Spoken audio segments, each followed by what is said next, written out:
साल के पहले दिन इसरो ने रचा इतिहास। एक्सरे पॉलीमीटर उपग्रह सफलतापूर्वक लॉन्च। PSLV-C-58 रॉकेट के जरिए प्रक्षेपित किया गया सैटेलाइट एक्सरे स्रोत और ब्लैक होल्स के राज खोलने में करेगा मदद। देश भर में हर्षोल्लास के साथ नए साल का स्वागत। दुनिया भर में हुआ नए साल का आगाज। राष्ट्रपति, उपराष्ट्रपति और प्रधानमंत्री ने दी नववर्ष की शुभकामनाएं।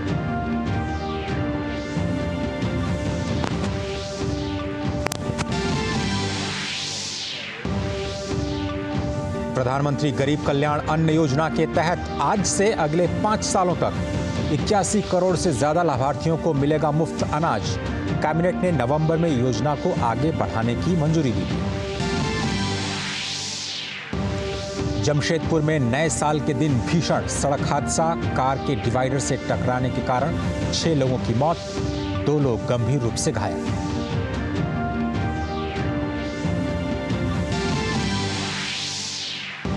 उत्तर भारत में शीत लहर जारी। सर्द हवाओं ने बढ़ाई ठिठुरन। मौसम विभाग का मैदानी इलाकों में घने कोहरे का अलर्ट।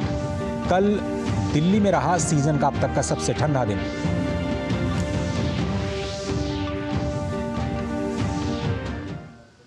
नमस्कार, समाचारों में आप सभी का स्वागत है। मैं हूं अजय मिश्रा और अब खबरें विस्तार से। नए साल के पहले दिन ही इसरो ने इतिहास रच दिया है। इसरो ने पहला एक्सरे पॉलीमीटर सैटेलाइट एक्सपोसैट लॉन्च कर दिया।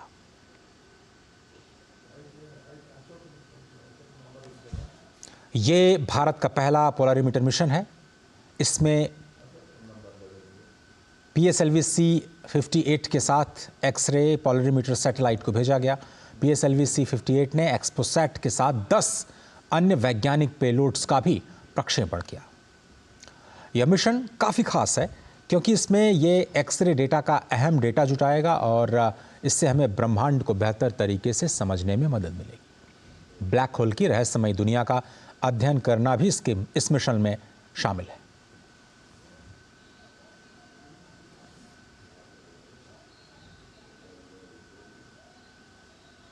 Orbit that has been accomplished, which is available through various routes.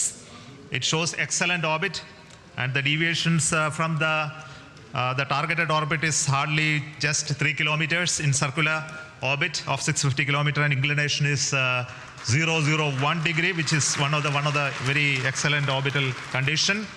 And yet another announcement is the solar panel of the satellite also has been deployed successfully. और इसरो अध्यक्ष ने पहले x ray पॉलीमीटर satellite XPoSat के सफल प्रक्षेपण में शामिल सभी लोगों का आभार जताया। We also have the experiments sponsored by various non-governmental entities, space startups in India, powered through the InSpace coordination process. So congratulations to InSpace for enabling all these payloads on board the PSLV. The POEM payload has its own power generation capability with solar cells, batteries, and its own computers and commanding system. So it's almost a full-fledged spacecraft supporting all of you to conduct experiments at very low cost. और इसरो अध्यक्ष S Somnath ने कहा कि इस साल हम दूसरे कई सैटेलाइट्स का प्रक्षेपण करने के लिए पूरी तरह से तैयार हैं। This year just began and we are going to have many launches, and 2024 is going to be the year of Gaganyaan. As you already know, the TVD-1 mission has just been over last year, and this year we are expecting 2 more such test flights of the test vehicle, followed by the unmanned missions of the Gaganyaan program. Similarly, we are going to have missions of PSLV, GSLV, as well as SSLV this year as well. अंतरिक्ष राज्य मंत्री doctor Jitendra Singh ने XPoSat के सफल प्रक्षेपण के लिए इसरो को बधाई दी है। सोशल मीडिया पोस्ट में डॉक्टर सिंह ने कहा कि PSLV-C-58 एक्सपोसैट मिशन का सफल प्रक्षेपण कर इसरो ने 2024 की शुरुआत अपने अंदाज में की है। ऐसे समय में अंतरिक्ष विभाग से जुड़े होने पर गर्व है, जब प्रधानमंत्री नरेंद्र मोदी के व्यक्तिगत हस्तक्षेप और संरक्षण से टीम इसरो एक के बाद एक सफलताएं हासिल कर रही है। नए साल 2024 के स्वागत के बीच देश के अलग अलग राज्यों से मनमोहक नज़ारे देखने को मिले। ये नज़ारा था साल के पहले सूर्योदय का, जहां पहाड़ों से लेकर समुद्र के किनारों तक सूरज की पहली किरणें धरती को रोशनी से भर रही थी। असम में साल 2024 का पहला सूर्योदय देखा गया। पश्चिम बंगाल में भी लोगों ने साल के पहले सूर्योदय के दर्शन किए। ओडिशा में भी साल 2024 का पहला सूर्योदय देखा गया। आंध्र प्रदेश में भी लोगों ने ये खूबसूरत नज़ारा देखा। चारों तस्वीरें आपकी स्क्रीन पर।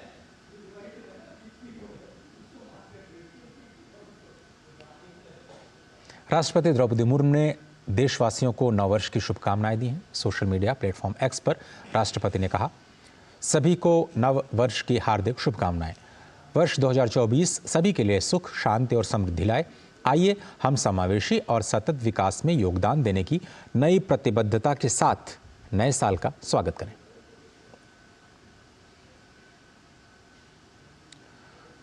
उपराष्ट्रपति जगदीप सिंह धनखड़ ने देशवासियों को नववर्ष की शुभकामनाएं दी। सोशल मीडिया प्लेटफॉर्म एक्स पर उन्होंने लिखा, प्रत्येक भारतीय को नववर्ष 2024 की शुभकामनाएं। नया साल हर किसी के लिए शांति, समृद्धि और खुशियां लेकर आए। आइए हम भारत की संपूर्ण प्रगति और समृद्धि में योगदान देने के लिए दृढ़ प्रतिबद्धता के साथ नववर्ष की शुरुआत करें।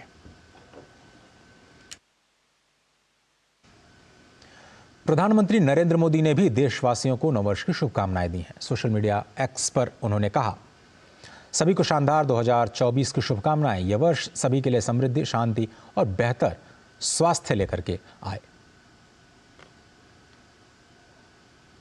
देश भर में लोगों ने 2023 को अलविदा कहते हुए नए साल 2024 का जश्न और खुशी के साथ स्वागत किया। इस अवसर पर बड़ी संख्या में धार्मिक स्थलों पर श्रद्धालु नए साल का स्वागत करते नजर आए। दिल्ली के साई मंदिर में श्रद्धालुओं ने पूजा पाठ के साथ नए साल का स्वागत किया। वाराणसी के दशाश्वमेध घाट पर गंगा आरती और सूर्य भगवान की पूजा की गई। मुंबई के श्री सिद्धिविनायक गणपति मंदिर में नए साल की पहली आरती की गई। इसके अलावा उज्जैन के श्री महाकालेश्वर मंदिर में भी नए साल की पहली भस्म आरती देखने को मिली।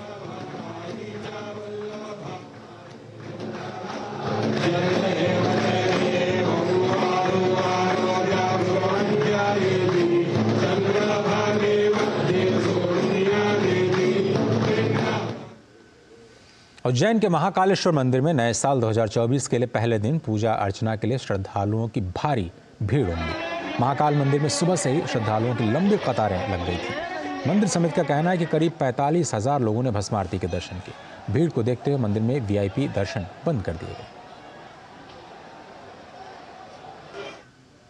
सबसे पहले तो आप सबको नव वर्ष की हार्दिक शुभकामनाएं। हम बाबा महाकाल के दर्शन करने बैतूल जिले से आए हुए उज्जैन। हमारे बहुत अच्छे से दर्शन हुए हैं। हम सुबह से लाइन में लगे थे, लेकिन हमारे बहुत अच्छे से दर्शन हुए। सभी लोगों को नव वर्ष की हार्दिक शुभकामनाएं पहुंचे एवं हम लोग नव वर्ष के उपलक्ष्य में यहाँ पे दर्शन करने आए थे महाकाल बाबा के। वो दर्शन भी हमें अच्छे से हो गए।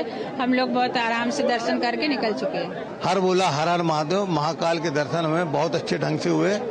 भगवान महादेव हमारे परिवार पे और सभी पे आशीर्वाद दे, सबको अच्छा भला रखे। हर बोला हर हर महादेव। इस शुभकामनाओं के साथ सबका शुभ मंगल हो। जय श्री महाकाल। बाबा के दर्शन करके भाई हम खुद पवित्र हो जाते हैं और नया साल है, इससे बढ़िया कोई चीज ही नहीं है। हर हर महादेव और शिव शंभू महाराज की जय। नागपुर में भी भक्तों ने नए साल के पहले दिन साईं बाबा मंदिर में पूजा अर्चना की। मंदिर में भक्तों की लंबी भीड़ देखी जा रही है। लोग साईं बाबा की पूजा अर्चना में जुटे हैं।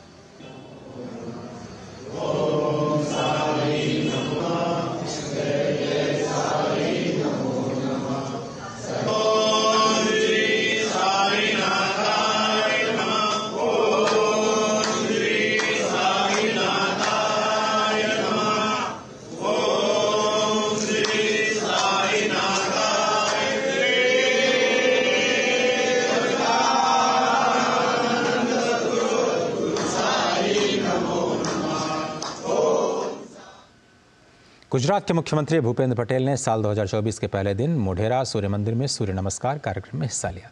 इस मौके पर गुजरात के गृह मंत्री हर्ष सांघवी भी मौजूद रहे। सूर्य नमस्कार कार्यक्रम में 4000 से ज़्यादा लोगों ने हिस्सा लिया। इस मौके पर प्रतिभागी सूर्य नमस्कार करने का गिनीज रिकॉर्ड बनाने का प्रयास भी कर रहे हैं।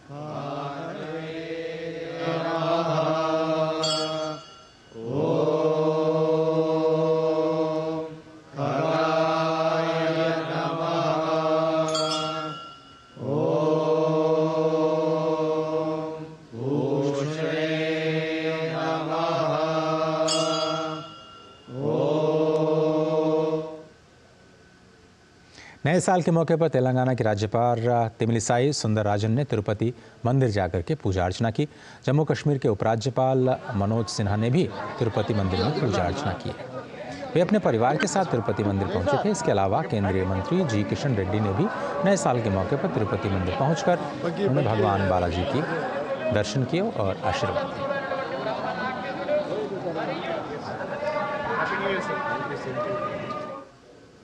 नए साल के अवसर पर वाराणसी के काशी विश्वनाथ मंदिर में भक्तों का तांता लगा रहा। श्रद्धालु बाबा विश्वनाथ के दर्शन करने के लिए दूर दूर से आए रहे। हमारे संवाददाता ने श्रद्धालुओं से बातचीत की। नए साल की शुरुआत हो चुकी है। बाबा विश्वनाथ के धाम शंकराचार्य चौक पर हूँ। कुछ लोग हैं जो पूरे देश के कोने कोने से अपना नया साल मनाने के लिए धाम में आए हुए हैं और ये वो लोग हैं जिनका दर्शन हो चुका है। आप कहाँ से आए हो और किस तरह का दर्शन रहा आपका, क्या कहेंगे नए साल पे? मैं दर्शन करने में 9 वर्ष पे आया था। बहुत बढ़िया दर्शन हुआ। बाबा की नगरी से मेरा बहुत पुराना रिश्ता रहा है। बाबा ने मुझे बहुत कुछ दिया है। बहुत दिव्य दर्शन हुआ है हमारे। बहुत दिव्य दर्शन हुआ। आप क्या कहेंगे, आप कहाँ से आए हैं? मैं दिल्ली से हूँ। बहुत अच्छे दर्शन हुए। बड़ा अच्छा अरेंजमेंट कर रखा है यहाँ पर। नए साल पे क्या कहेंगे? सबको नया साल बहुत बहुत मुबारक हो। भगवान की। आपका कैसा दर्शन रहा? खुले दर्शन, आराम से। Actually management is very good. They are managing, जिस हिसाब से लोग आ रहे हैं, इतने लोग हैं, but they have managed it very well. आप कहाँ से आए हो? दिल्ली। दिल्ली से। आप सर?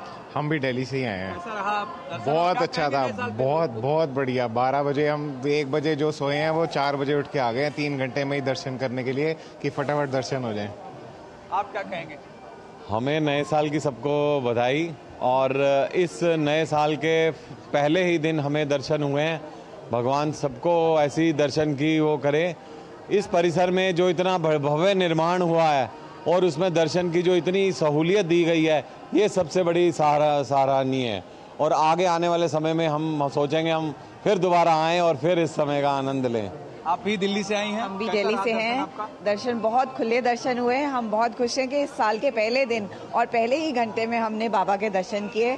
बाबा सब पे अपनी कृपा बनाए रखें। हर हर Mahadev and happy new year to all of you. लोग यहाँ जो व्यवस्था है उसको सराहनीय बता रहे हैं और साथ ही ये कुछ छात्राएं आई हुई हैं बाबा के दर्शन करने के लिए। क्या कहेंगी आप नए साल पे? नए साल पे हम बड़ी सौभाग्य की बात है, सबकी बाबा का दर्शन हो गए और बहुत अच्छे से दर्शन हुए। और हमें तो ये उम्मीद नहीं थी कि दर्शन होगी, लेकिन दर्शन अच्छे से हो गए। जय बाबा। ये छात्राएं हैं और सबको दर्शन बड़े अच्छे से मिल रहा है। बड़ी अच्छी व्यवस्था है नए साल पर काशी विश्वनाथ धाम ट्रस्ट ने कर रखा है। लोग देश के कोने कोने से आए हुए हैं और सबको नववर्ष की शुभकामनाएं दे रहे हैं बाबा विश्वनाथ के धाम से। Doctor Harkesh Bahadur Singh Gautam, DD news, Shankaracharya चौक, काशी विश्वनाथ धाम, वाराणसी। उधर अयोध्या में 22 जनवरी को श्री राम मंदिर की प्राण प्रतिष्ठा समारोह होने जा रहे हैं और नए साल पर अयोध्या में भी श्रद्धालुओं का सैलाब उमड़ पड़ा है। श्रद्धालु मंदिर जाकर के दर्शन लाभ ले रहे हैं।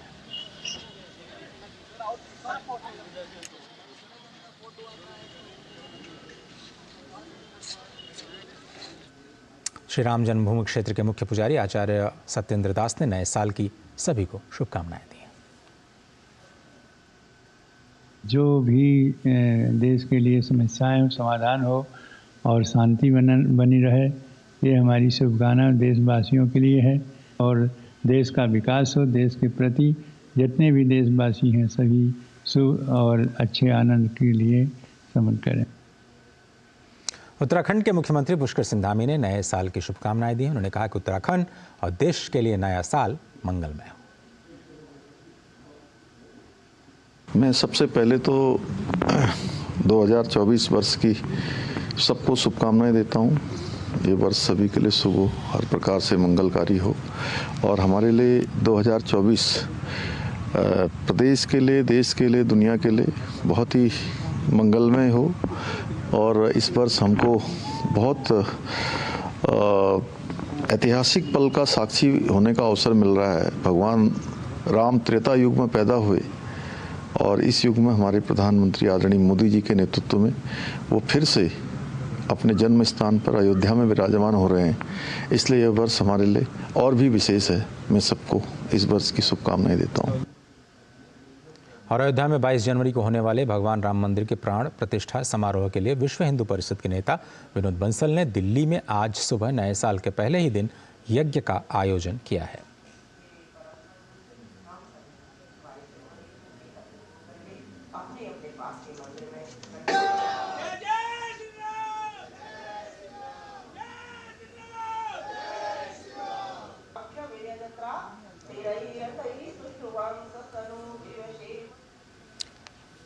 दुनिया के ज़्यादातर देशों में नए साल का आगाज़ हो चुका है। पेरिस के चैंप एसिलीज पर लाखों लोगों ने एक साथ नए साल का स्वागत किया।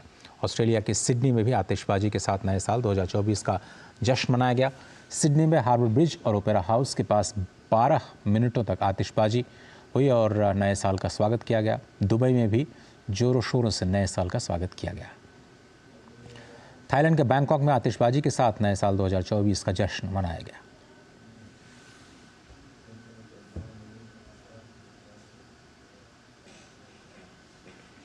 उधर अमेरिका में भी नए साल का आगाज़ हो चुका है। न्यूयॉर्क में हज़ारों की तादाद में लोगों ने शामिल होकर के नए साल का जश्न मनाया।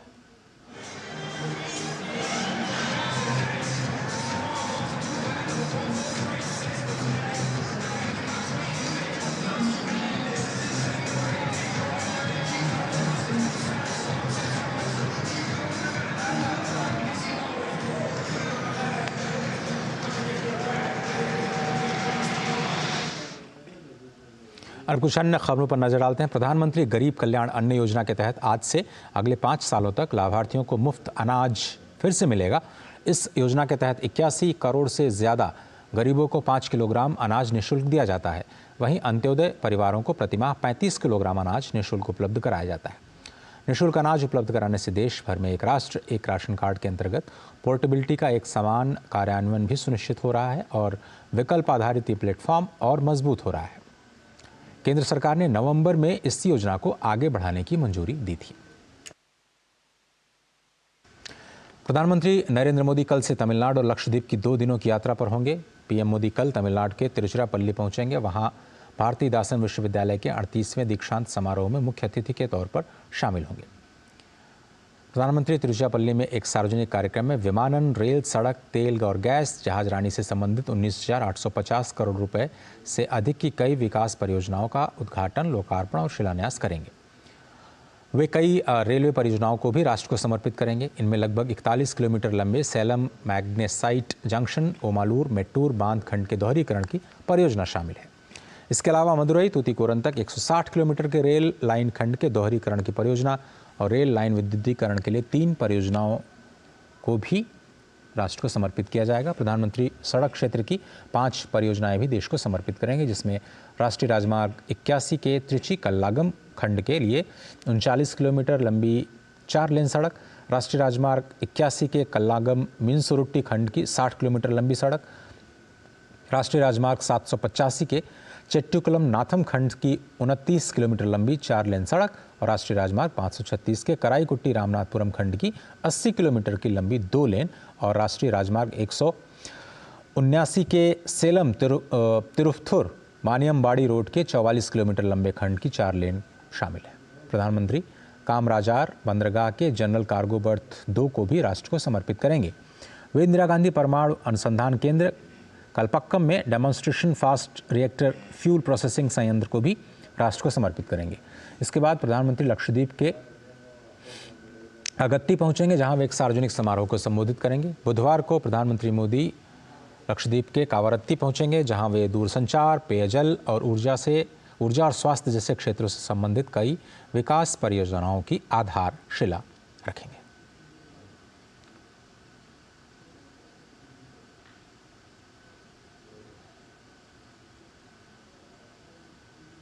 रक्षा मंत्री राजनाथ सिंह नए साल के मौके पर मथुरा के दौरे पर रहेंगे। राजनाथ सिंह मथुरा से पहले सैन्य बालिका विद्यालय का लोकार्पण करेंगे। साथ ही वे साध्वी ऋतंबरा के षष्ठी पूर्ति महोत्सव में भी शामिल होंगे।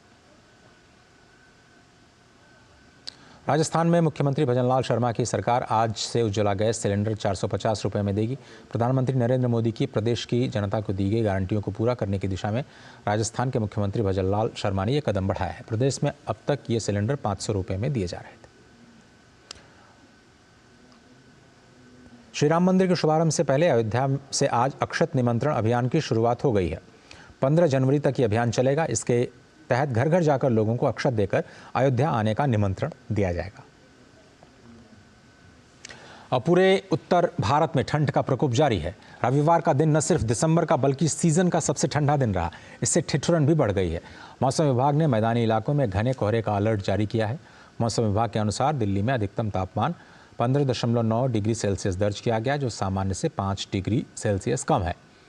ये इस सीजन का सबसे कम तापमान है। वहीं न्यूनतम तापमान 11.7 डिग्री सेल्सियस रहा, जो सामान्य से 5 डिग्री सेल्सियस अधिक है।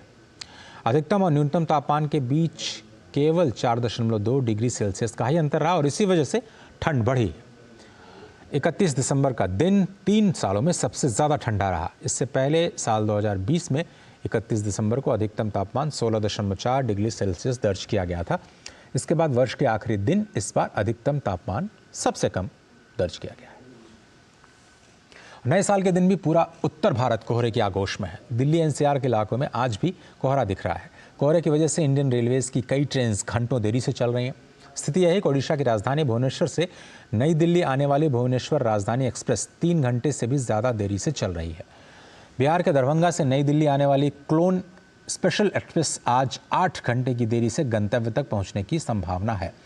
वहीं बनारस से नई दिल्ली आने वाली 15-187 काशी विश्वनाथ एक्सप्रेस को आज 1 घंटा 20 मिनट की देरी से नई दिल्ली पहुंची है। बिहार कि गया से नई दिल्ली आने वाली महाबोधि एक्सप्रेस आज 7.25 घंटे की देरी से नई दिल्ली पहुंचने की संभावना बताई जा रही है। साल सप्ताह के पहले कारोबारी दिन आज भारतीय शेयर बाजार गिरावट के साथ खुले। कारोबार की शुरुआत सेंसेक्स 118 अंक की गिरावट के साथ हुई। 72,121 का स्तर दिखा। निफ्टी की बात करें 14 अंकों की गिरावट 21,716 के स्तर पर खुला। फिलहाल अब से थोड़ी देर पहले सेंसेक्स 46 अंक की गिरावट के साथ 72,194 और निफ्टी 5 अंक की बढ़त के साथ 21,736 के स्तर पर कारोबार करता नजर आया। पिछले सप्ताह साल के आखिरी कारोबारी दिन सेंसेक्स और निफ्टी नुकसान के साथ बंद हुए थे।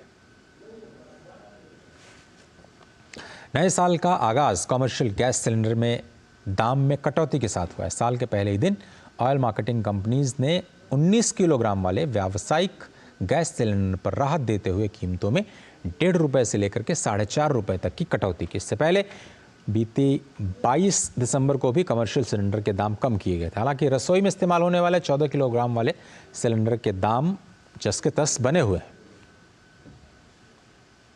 अमेरिका में लाल सागर में हुती विद्रोहियों पर कार्रवाई की गई है।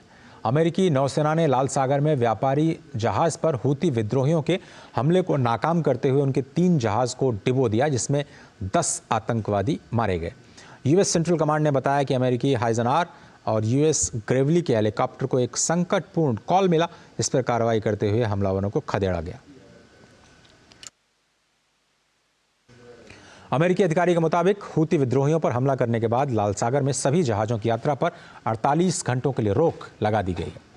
हुती विद्रोहियों के प्रवक्ता ने कहा कि लाल सागर में अमेरिकी सेना द्वारा उनकी नौकाओं पर हमला करने के बाद 10 हुती नौसैनिकों की या तो मौत हो गई है या फिर वे लापता हैं।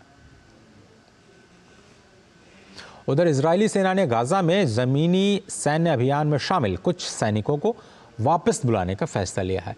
आईडीएफ का कहना है कि गाजा में जमीनी आक्रमण में भाग लेने वाली 5 लड़ाकू ब्रिगेड को वापस बुलाया जाएगा ताकि सैनिक आगे की लड़ाई के लिए खुद को मजबूत कर सकें। आईडीएफ के प्रवक्ता डेनियल हागरी ने एक प्रेस कॉन्फ्रेंस में कहा, कुछ आरक्षित सैनिक इस सप्ताह ही अपने परिवारों और नौकरियों में वापस लौट आएंगे। झारखंड के जमशेदपुर में एक अनियंत्रित कार के डिवाइडर से टकराने की वजह से 6 लोगों की मौत हो गई। हादसे के वक्त कार में आदित्यपुर के रहने वाले कुल 8 लोग सवार थे। 5 की मौके पर ही मृत्यु हो गई, जबकि 1 की इलाज के दौरान मृत्यु हुई है। 2 लोग गंभीर रूप से घायल हैं। आगे की जांच जारी है।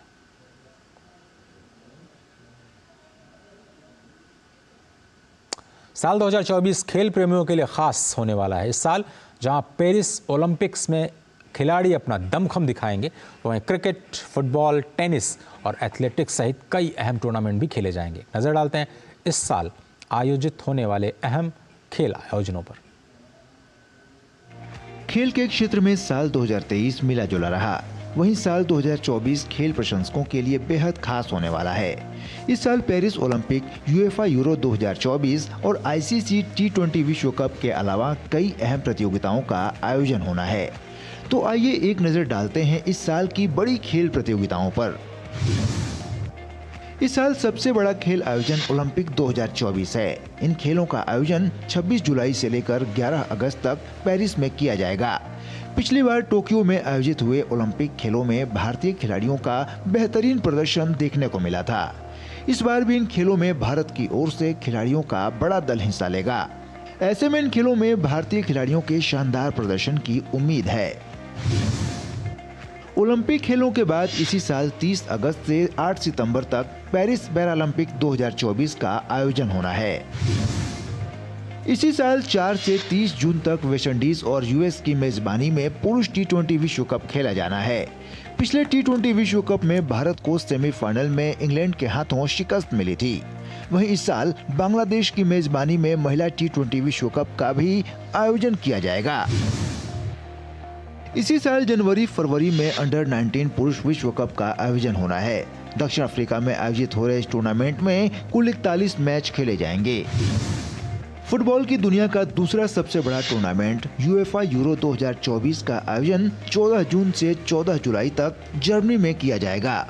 चैंपियंस लीग का फाइनल 1 जून 2024 को इंग्लैंड के वेम्बली स्टेडियम में खेला जाएगा। इस साल 16 से 21 जनवरी तक नई दिल्ली में इंडिया ओपन का आयोजन किया जाना है। शतरंज की बात करें तो विश्व जूनियर अंडर 20 चैंपियनशिप का आयोजन 1 से 4 जून तक नई दिल्ली में होगा। 15 से 28 जनवरी तक ऑस्ट्रेलियन ओपन खेला जाएगा। इसके बाद साल के दूसरे ग्रैंड स्लैम फ्रेंच ओपन का आयोजन 20 मई से 9 जून तक होगा। वहीं 1 से 14 जुलाई तक विंबलडन खेला जाएगा, जबकि यूएस ओपन का आयोजन 26 अगस्त से 8 सितंबर के बीच होगा। Sports desk, DD news. तो समाचारों में फिलहाल इतना ही। पूरी टीम को दीजिए इजाजत। नमस्कार।